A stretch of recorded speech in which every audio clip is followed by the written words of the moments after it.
Hi, this is Dr. Pedro Ramirez, editor-in-chief of the International Journal of Gynaecological Cancer. And today I have the great pleasure of having on the podcast Dr. Anne-Sophie van de Heerik and, of course, Dr. Carien Creutzberg. And we're going to talk about a study that was recently published in Lancet Oncology and also another study that was recently published in Radiotherapy and Oncology. The Lancet Oncology article is titled Molecular Profile-Based Adjuvant Treatment for Women with High Intermediate Risk Endometrial Cancer, PORTEC-4a, results of a randomized open label phase 3 multi-center non-inferiority trial. And the article I was also referring to in Radiotherapy and Oncology is titled Cost Utility Analysis of Molecular Integrated Profile for Women with High Intermediate Risk Endometrial Cancer, PORTEC-4, an international randomized phase 3 trial. So with that, Anne-Sophie, Carien, thank you so much for accepting our invitation to speak about these articles. And again, congratulations on really fantastic work, not just with these projects, but also through your work in gynecologic oncology and your contributions to our field. Thank you for having us. Thank you, Pedro.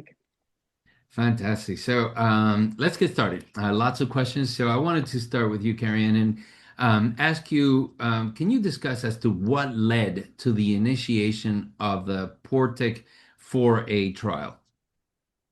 Well, thank you for this question. I think that it was the new knowledge of the molecular groups and the molecular groups in a sort of spective analysis of PORTEC-3 with very striking outcomes, which led us to wonder if we could use this prospectively to determine adjuvant treatment, because we already had the wish to further reduce overtreatment in women with high intermediate risk endometrial carcinoma, but we also had learned from the long-term analysis of PORTEC-2 that there was a small subgroup with higher risk factors who might benefit better from external immunotherapy to ensure local regional control.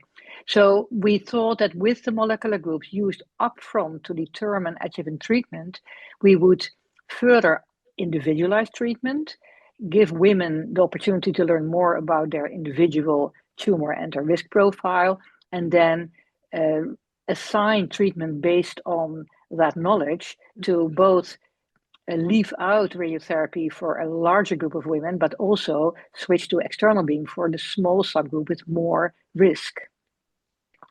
Excellent. So I'd like to then go on to the details on the study design and the participants of PORTEC-4a trial.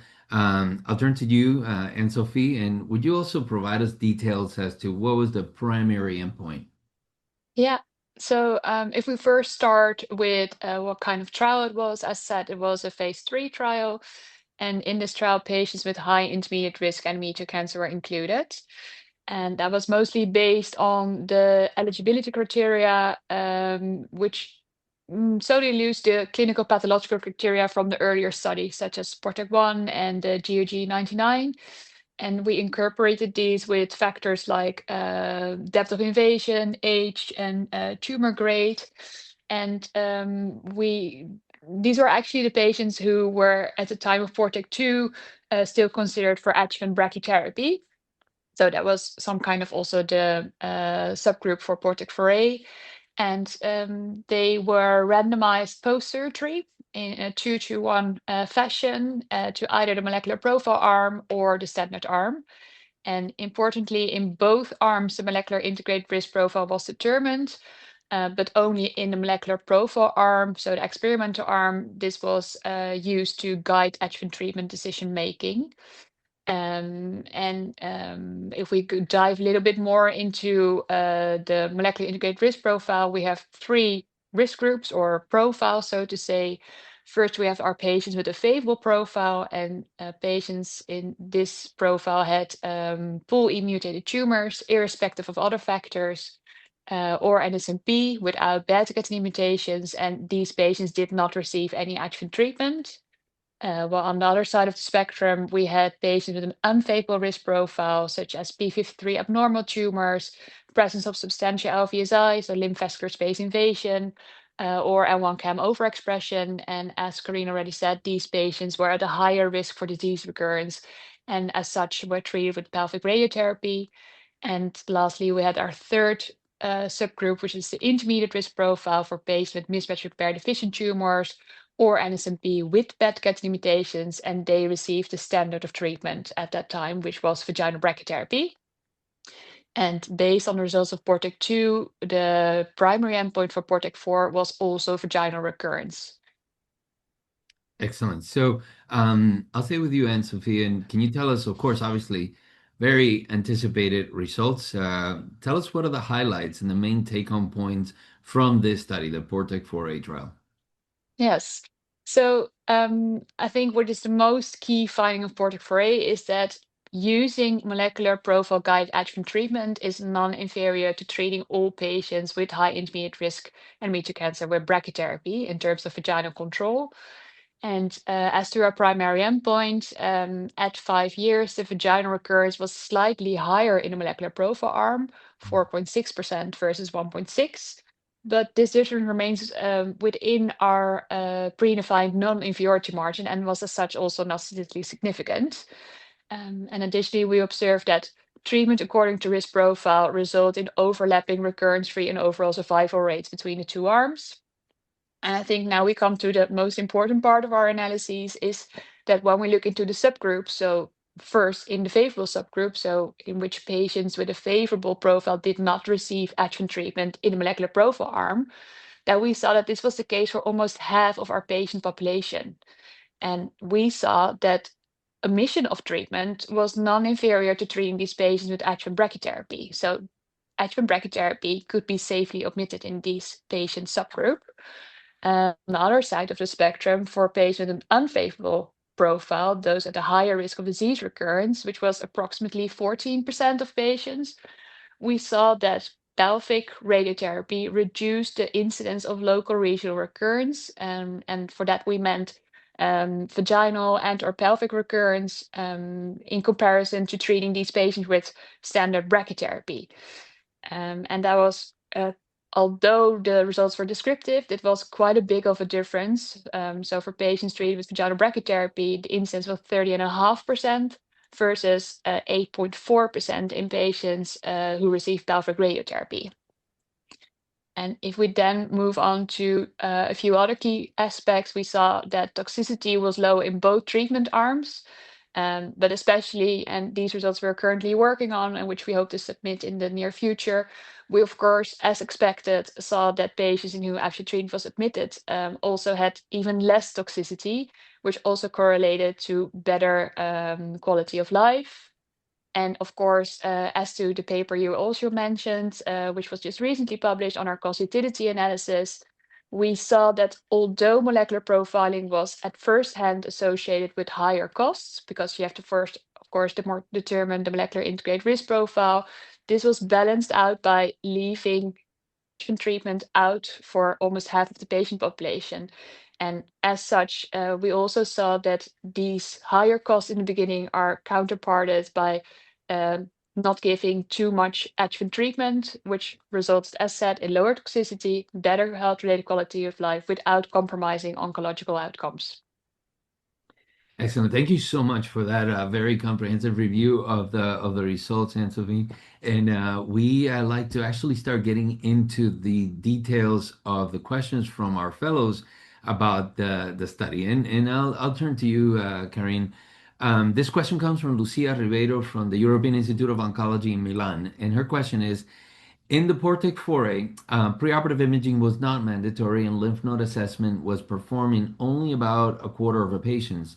Given the well-recognized risk of occult nodal disease in early stage endometrial cancer, how do you interpret the observed pelvic recurrences? And do you think these aspects may limit the implementation of these results in routine clinical practice?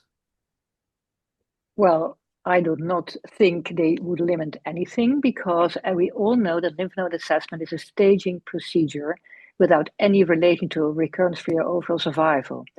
And in presence of the molecular group and substantial LVSI factors, even in a high-risk cohort from Denmark, without adjuvant treatment, with only grade 3 disease included, with the presence of molecular group and substantial LVSI, the role in the multivariate analysis of lymph node staging disappeared.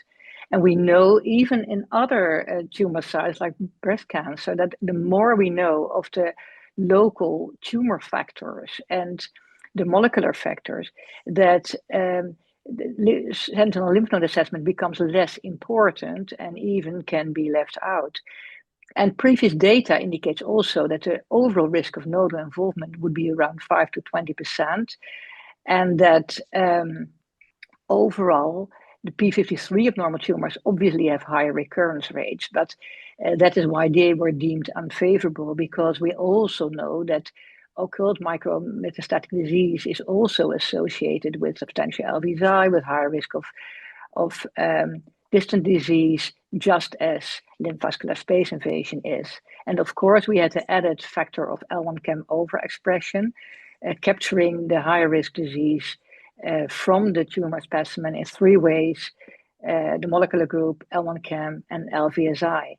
So this approach together is more effective to prevent and treat undetected nodal diseases. We also know from GOG-249 that external beam pelvic radiotherapy leads to more reduction of local regional relapse than the combination of 3 cycles of chemo and vaginal brachytherapy did. And if you also look at our pelvic nodal recurrence rates, they were really low. Isolated nodal failures were pelvic first, like 3-4%, and also in the standard arm it was 3%. So occult nodal disease is a very modest factor in these patients. Excellent. So next few questions, I'll turn to Anne-Sophie. First one is from Beate Sarta in Latvia, and she's asking, in endometrial cancer, we increasingly use molecular classification to guide adjuvant decisions. However, most of these biomarkers are strongly prognostic rather than clearly predictive of radiotherapy benefit. For patients classified as favorable in PORTEC-4a, is there a subset that you'd still treat with vaginal brachytherapy in routine practices? So, what factors would make you recommend vaginal brachytherapy anyway? Yeah.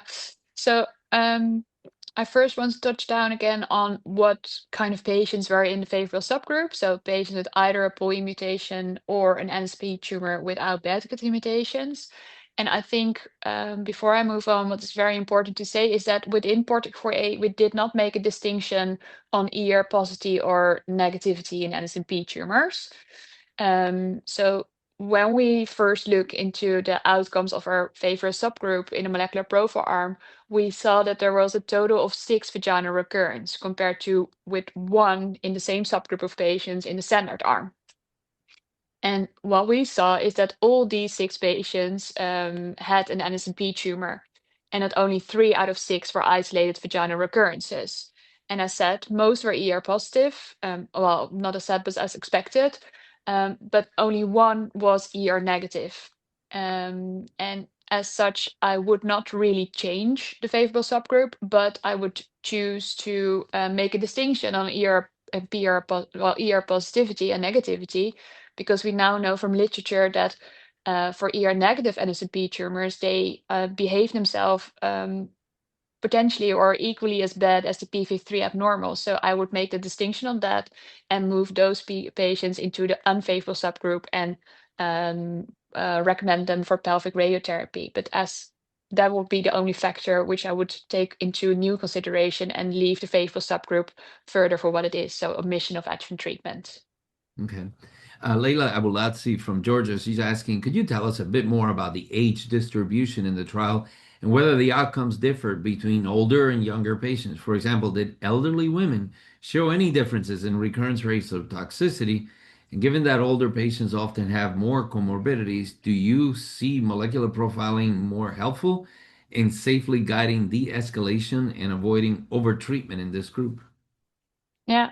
So first of all, we saw that age was evenly distributed between the treatment arms, and we haven't done any formal subgroup analysis on these. But when we look into literature, we know that elderly of patients often present with less favorable and higher grade tumors, such as, for instance, the P53 abnormals. and that being of higher age is also independently associated with being at a higher risk of recurrence. But I still think that molecular profiling may be particularly helpful within this older age group, as it allows us not only to select patients who could potentially avoid adjuvant treatment. For instance, the elderly patient with low-grade NSP ER-positive tumors without beta-catenin mutation, she would be spared for additional therapy. But I think it's also very important within this patient subgroup that we can further investigate how we can optimize adjuvant treatment for these elderly and potentially also less resilient patients who may not tolerate chemoradiation or even a longer radiotherapy schedule. And as such, within radiotherapy, hyperfractionation is increasingly used, also in other tumor types, for instance, as breast and prostate cancer. And I think it's very interesting to also see whether this becomes available for patients with endometrial cancer. And as such, we're also planning from our side a new study to investigate hyperfractionation to further help treatment for these potentially very vulnerable patient subgroup. Excellent. So you have previously mentioned about the importance of ER status.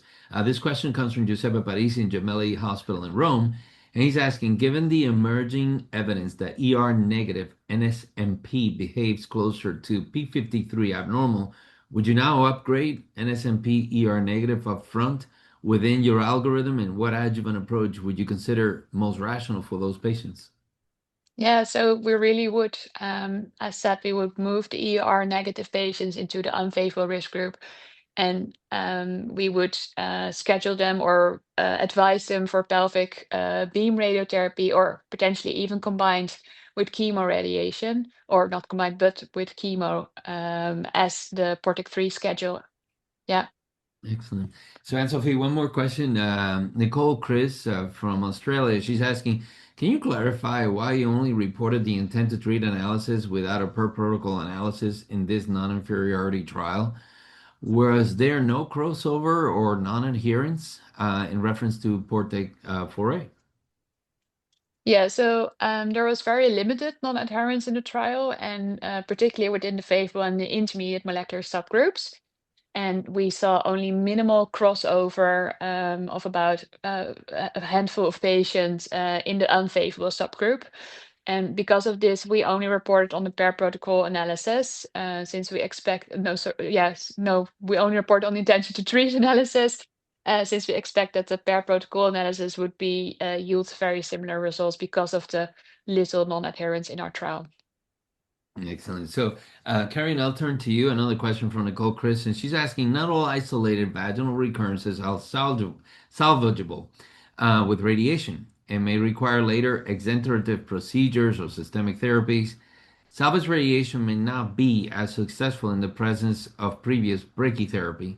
Follow-up was only 3 years in your study. Do you have any indication of the success of salvage therapy in isolated vaginal recurrences in your study?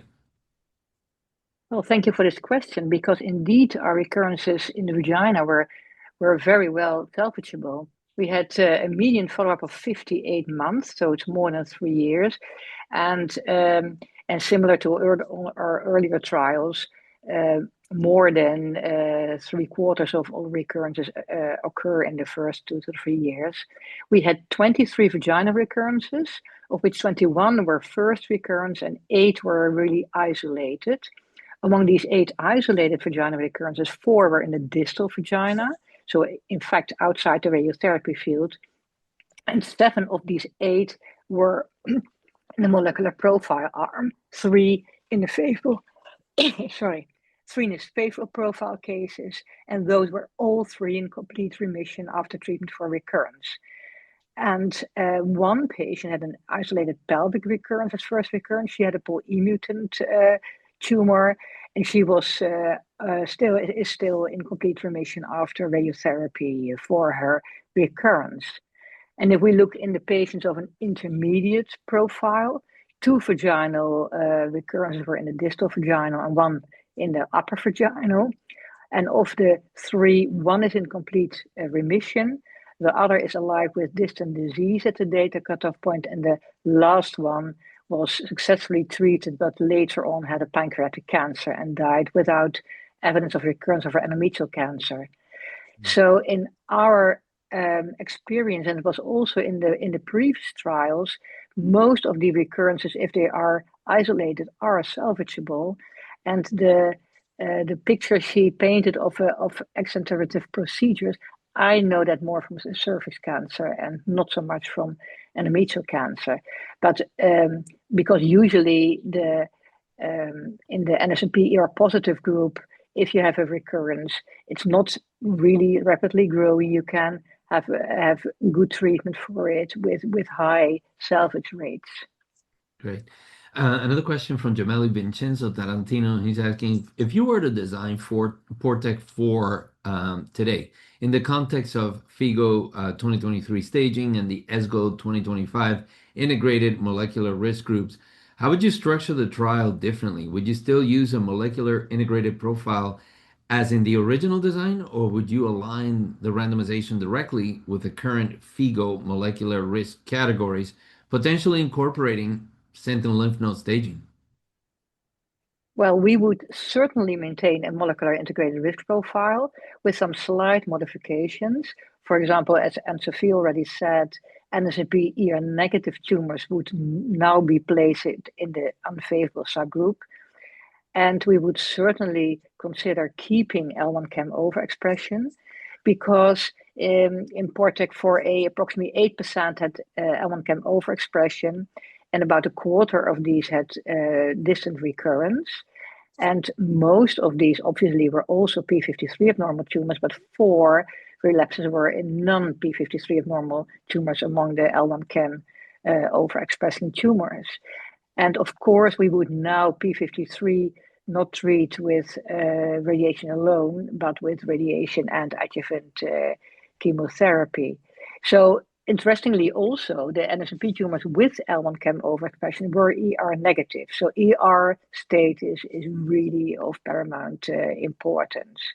Yeah, with these factors slightly different, we would certainly recommend using the molecular integrated risk profile. Excellent. So Anne-Sophie, I'll turn over to you. This is a question from several fellows. For an international audience, the key question is whether your findings translate beyond the Dutch setting and healthcare system. Which cost components drive your conclusion the most?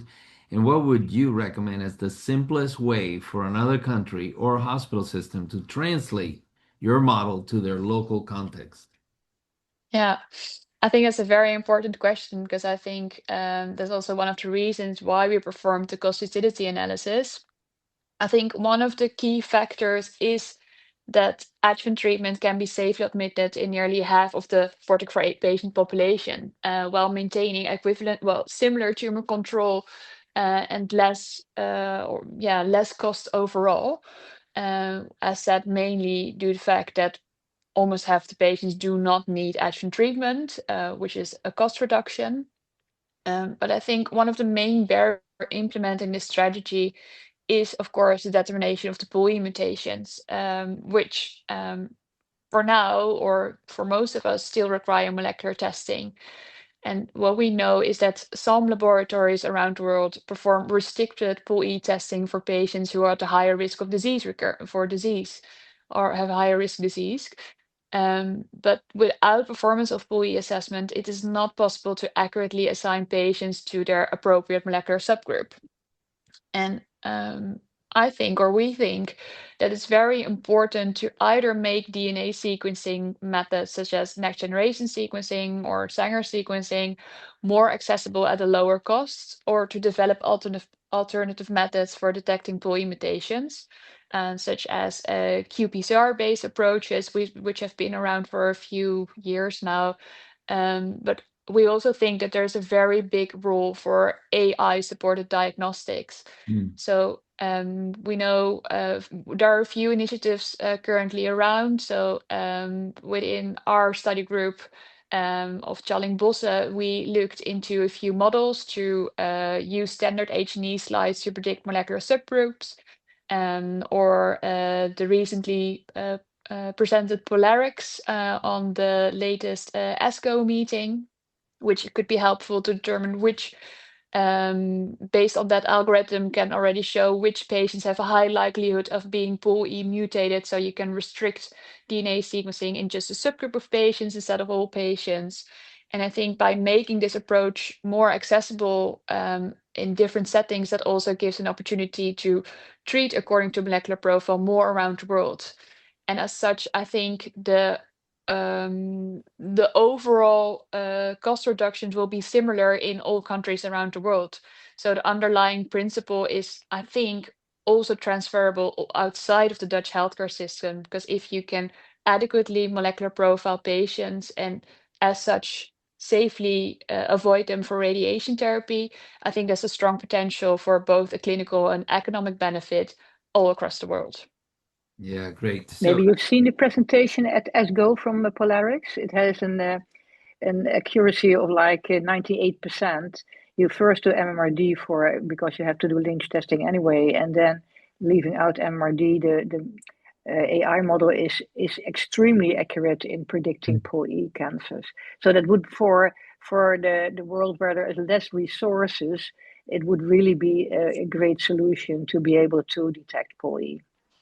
Yeah. So, Carien, I'll turn to you. A somewhat related question from several fellows as well. The PORTEC-4a strategy extends molecular stratification beyond the current ESGO guidelines, incorporating biomarkers such as L1-CAM and overexpression, CT and NB1 mutations, which are not routinely assessed in many centers around the world. How do you envision the practical implementation of this approach in routine care, particularly regarding turnaround time, accessibility, cost effectiveness across diverse healthcare settings, especially in low and middle income countries? Well, this is, of course, an excellent question as well. And L1-CAM is not that costly and difficult because it's an immunohistochemistry technique. Beta-catenin would be the bigger issue. Some of the NGS panels have beta-catenin, so if you have it, it's easy. But if you don't have it, I would not specifically recommend to find a way to do beta-catenin because we now have ER, which already reduces the need for adding beta-catenin for NSNP. And we think that L1-CAM remains essential as an immunohistochemistry, but if we otherwise could leave out beta-catenin and use ER instead. And once there is some infrastructure, it will be very cost effective. And as we just said, especially when we turn also to the AI techniques. Excellent. Anne-Sophie, I'll turn to you. This question is from Georgia, also from Leila Bulazzi. And she's asking, what do you think is still missing before molecular profiling becomes universal standard of care? And which unanswered questions from this study are you personally most interested in exploring next? Yeah, I think the biggest hurdle is still the availability and the ability to perform the molecular profile. And we already discussed a little bit on either make DNA sequencing methods more accessible and for a lesser cost, or rely more or get AI models more implemented in routine clinical diagnostics. I think in that way we can help the treatment for endometrial cancer a big step forward. And I think from a research perspective, so how should we move on from this? I think there are still a few important unanswered questions in how we can still further refine risk stratification. And we already discussed a bit on ER, but we also still feel that L1-CAM overexpression requires further clarification, because we saw, although not everyone is very much using it now as a marker, we saw still in PORTEC-4a that it was present in 8% of patients, and of these 8% of patients, a quarter of them had recurrent disease. Most of them had also either NSNP, ER negative tumors, or p53 abnormal tumors, but it's still very interesting to see how it acts. Does it act on its own, and how can we further implemented in our refinements for patients with endometrial cancer. Excellent. So, Anne-Sophie, you're the lucky one. As the last question in the podcast, we always frame a question that was directly coming from AI when AI was read your manuscript. And the question from AI is, does PORTEC-4a prove molecular medicine works, or simply show that the baseline recurrence risk is already so low that almost any strategy appears safe? Given that the absolute vaginal recurrence rates were extremely low in both arms, is the trial demonstrating the power of molecular stratification or merely revealing that the traditional high intermediate risk category may already represent a largely overtreated population? Yeah. So, PORTEC-4a provides evidence that molecular stratification can safely guide adjuvant treatment, of course. And it enables also de-escalation, specifically omission of radiation therapy in favorable patients without compromising vaginal control. And in this sense, you can say that it offers a proof of principle that molecular medicine can be implemented in a clinically meaningful way. But at the same time, as you also said, the very low absolute vaginal recurrence rate in both arms highlight a very important insight, namely that the traditional high intermediate risk group likely includes many patients who have been overtreated in the past when decisions rely solely on clinical pathological factors. And within PORTEC-4a, we have identified a subgroup who are at a generally higher risk of recurrence. As said, the p53 abnormal, substantial LVSI or LNCAM overexpression, and they appear to benefit from a treatment intensification. And taking these two things together, I think the trial provides a framework that distinguishing patients at both ends of the risk spectrum, so those who can be safely admitted for adjuvant treatment and those who have benefit for a more intensive therapy. So I would not say that PORTEC-4a does not simply reflect a low baseline risk, rather that it's demonstrated that molecular stratification can further refine treatment decisions and as such reducing unnecessary therapy while maintaining comparable or similar oncological or better even oncological outcomes. Well, thank you very much. I think you handled that question from AI exceptionally well. And I have to say, this is one of the more challenging questions that I've seen from AI from other podcasts. So AI may have a particularly strong opinion about radiotherapy. Yeah, perhaps it So does. I do want to thank you both so much again for your time, for allowing us to have this discussion, or accepting our invitation, taking time out of your incredibly busy schedules to do this podcast. I want to congratulate all of the authors that also collaborated on this study. Of course, thank the patients who participated as well. And once again, I do want to thank you for the contributions you're making to the care of women with gynecological cancers. Thank you, Pedro. And thank you Thank so you. much for having us in this podcast. It was a great pleasure. Yeah, it was. Thank you.